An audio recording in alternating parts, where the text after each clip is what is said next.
Hello, everyone. Welcome back to Vivid Earth. I know that I've been very quiet. As you know, I've been moving, building a new house, and it's been chaotic my side. I'm still struggling with connection somewhat. I've just been struggling for half an hour to get a stable connection um, because I have Wi-Fi extenders and I didn't want Wi-Fi close to me while I sleep. And anyway, long story short, I still have some connectivity issues. As I speak to you now in my office, my laptop is resting on 3 boxes. So my office is not really set up yet. Still a lot of chaos around me, but I'm so happy to be back with you. And this is just going to be a quick check-in because in less than 15 minutes, I'm doing a Sunday Zoom with my Vivid Earth 5D community where we discuss in an intimate format all things Intel, what's happening in the world, Ascension update, and then also we do things like meditate together and just generally discuss how we can co-create this new earth that we kind of seeing lifting on the horizon already. But we are in the thick of it now. It's the last dying breaths of the cabal that we're experiencing. And I think a lot of people are feeling very exhausted, very tired, want this movie to end now. And, maybe getting a little long in the tooth and a little bit jaded about where this is all going.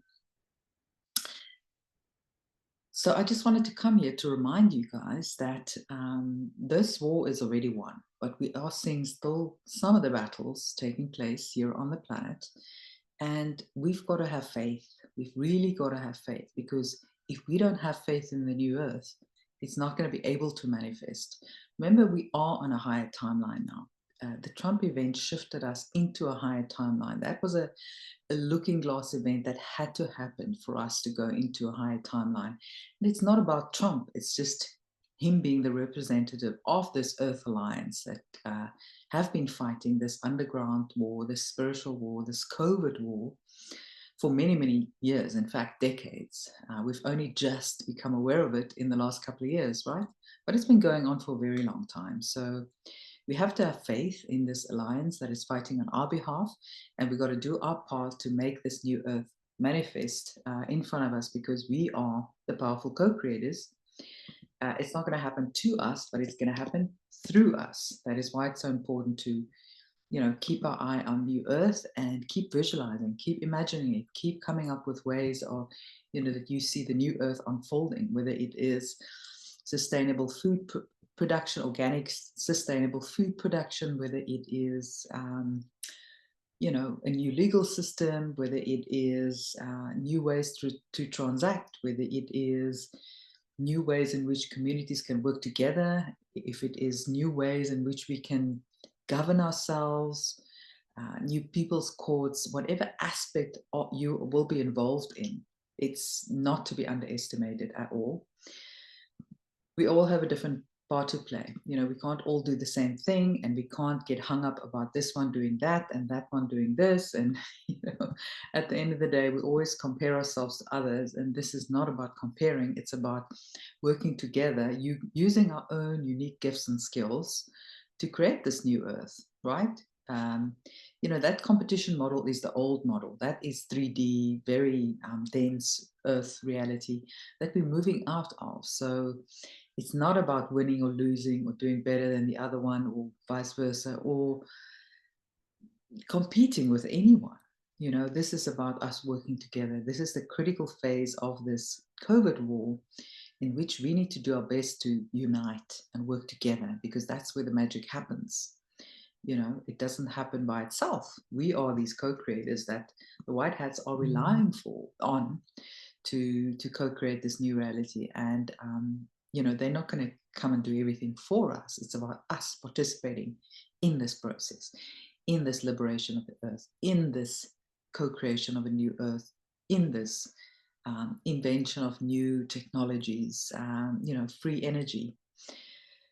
Very soon, it's going to be a much more safe environment to bring these new technologies to light, to invent new ways of doing things and utilizing these technologies, how we bring it into our homes, how we're working with it, all these things. So, whatever your skill and gifts are, you've got to do more of that so that you can be ready to co-create this new earth. Maybe it's new ways of building. Like, when I was building, I would have loved to build with hempcrete. I would have loved to use more organic shapes. But unfortunately, all these things that are actually so close to nature is somehow unaffordable. And it should be the opposite. So we don't have access to these new technologies and new materials yet, which really should be much more affordable than the toxic chemicals that we're currently using to build our homes with. But unfortunately, because so few people are using it, it is just not viable for suppliers to supply these materials right now. But if enough of us demand and request and want these things, it will become more accessible. These are the small things as we go through our everyday life that we can actually help facilitate, bring forward, create a demand for, and just bring to people's awareness.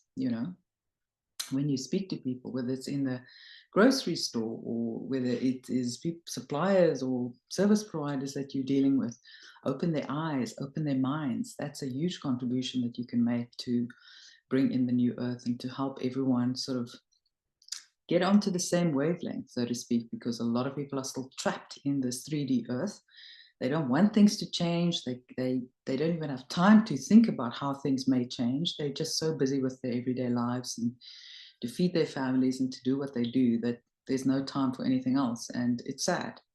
So do what you can to influence the people around you, to think out of the box, to think of new ways of doing things that are much more aligned, much more in tune with nature and the cosmos. We've moved so far away that we have to, with every action that we take every day, bring us back closer to nature where it was intended. So that's really my focus at the moment, and to make sure that we're not so addicted to Intel that we just sit and wait for the next Intel to drop, that we actually take matters into our own hands, meaning going within, looking at your own life, reflecting about your own relationships, about what's happening around you, look at your own, be mindful of your own reactions and responses to the people around you, to the circumstances around you, and work at elevating your own existence, by being mindful of how you react, how you respond, trying to be more kind, trying to be more compassionate, trying to be more loving to those around you, trying to have a positive influence on the world around you, trying to shine your light so that others may feel that and be influenced by it. The more of us actually step into our divine blueprint, the more we will influence the collective consciousness. We'll literally just lift the entire collective consciousness around us. So do not underestimate the value of that. This awakening process is not just in your mind, but it's in your heart and it's in your consciousness. And that is, so important. A lot of people are so intellectually,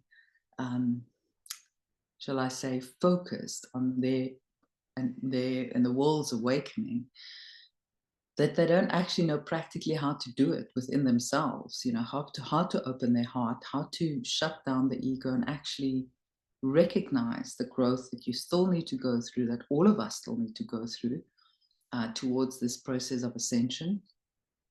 And not to think that you've got it all sorted. A lot of people I see have got a lot of ego. They think they've got it sorted. They know everything. They know what's going on in the world, and they don't have much work to do. And actually, we all have much work to do in every moment. This is an evolution of our species, and we're contributing to this evolution. We are unburdening our bloodlines, so to speak, for generations back. And I promise you, all of your forefathers are looking down at you and saying, I hope she will do it for our bloodline, for our family lineage. We are the ones that working through all these ancestral traumas that have come through the umbilical cord from, generation to generation and still lingers there. It's our task to unburden the bloodline and to really, allow this flower to bloom. This lotus coming through the mud, raising its little head through the mud. And when it looks like there's no hope, suddenly you break through the mud. and you bring that beautiful flower into the sunlight. And that's where the magic happens, you know? And it's not to lose faith, not to lose faith in the new earth and what is coming, because this is not happening to you, it's happening through you. And if you're not going to have faith in yourself and your own ability to co-create this new world, then it ain't going to happen. Guys, I'm on the clock. I have to go. I promise I'll be back this week with some intel, some real intel. I have been watching and sharing on Telegram. So don't forget to tune into our Telegram channel, to subscribe to this new YouTube channel after we've been banned, Rumble channel as well. Stay in touch, and I'll see you back here very, very soon. And I'm sending you all much love and enlightenment. See you soon.